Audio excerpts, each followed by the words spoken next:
بسم اللہ الرحمن الرحیم نحمدہ و نصلی علی رسولہ الکریم اما بعد۔ محترم ناظرین کرام، ایک صاحبہ ہے رقیہ، انہوں نے سوال کیا ہے: السلام علیکم مفتی صاحب، میرا ایک سوال ہے، ایک مریضہ ہے جو آپریشن کی وجہ سے ہاسپٹل میں ایڈمٹ ہے، اسی دوران اس کے پیریڈز شروع ہو جاتے ہیں، تو ایسی صورت میں اگر پیریڈز ختم ہونے تک وہ ہاسپٹل میں ہی رہے یا ہاسپٹل سے ڈسچارج ہونے کے بعد بھی آپریشن کی وجہ سے پورا نہانا ممکن نہ ہو، تو وہ پاکی کیسے حاصل کرے؟ کیا اس حالت میں غسل کا کوئی اور شرعی طریقہ ہے؟ پلیز مفتی صاحب میرے اس سوال کا جواب ضرور دیجئے، پلیز۔ وعلیکم السلام ورحمۃ اللہ وبرکاتہ۔ دیکھیے، اگر کسی کے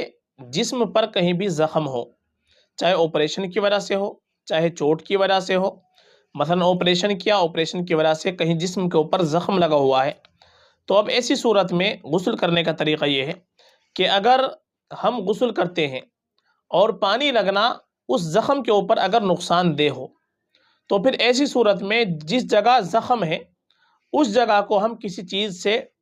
ڈھک لیں گے، مثلا پٹی اس کے اوپر ہوئی ہے، پٹی اگر لگی ہوئی ہے تو اس کے اوپر ہم کوئی پنی باندھ لیں گے،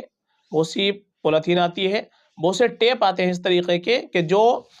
پانی اس کی وجہ سے اگر لگا لیتے ہیں تو پانی زخم تک نہیں پہنچتا،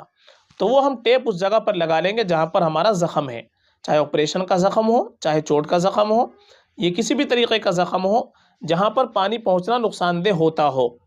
تو ایسی صورت میں اس جگہ کو ہم کسی چیز سے چھپا لیں گے، مثلا ٹیپ آتا ہے، بہت سے ٹیپ آ رہے ہیں تو جو پٹی کو یعنی زخم تک پانی کو نہیں پہنچنے دیتے،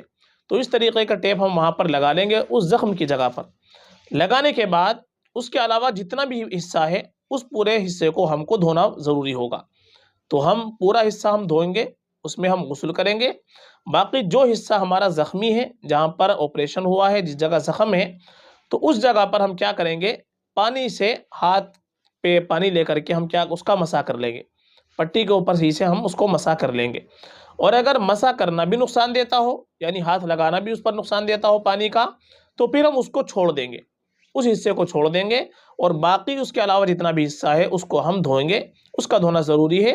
تو یہ غسل کرنے کا طریقہ ہوتا ہے۔ باقی ایسا نہیں ہے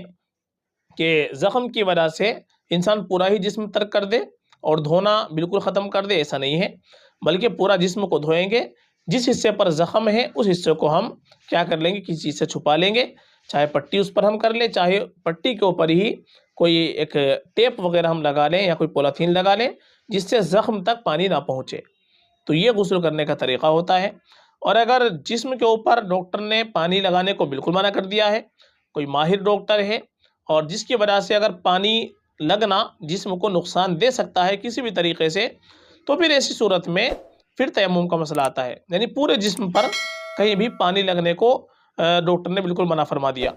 یعنی کوئی ایسی بیماری ہو جس میں پانی سے بچنے کا حکم دیا گیا ہو اور ماہر ڈاکٹر نے کہا ہو تو پھر مسح کر سکتے ہیں،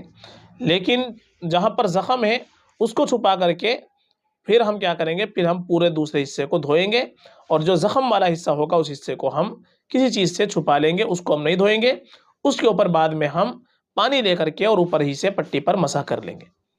یہ زخم کی حالت میں غسل کرنے کا طریقہ ہے فقط، واللہ اعلم۔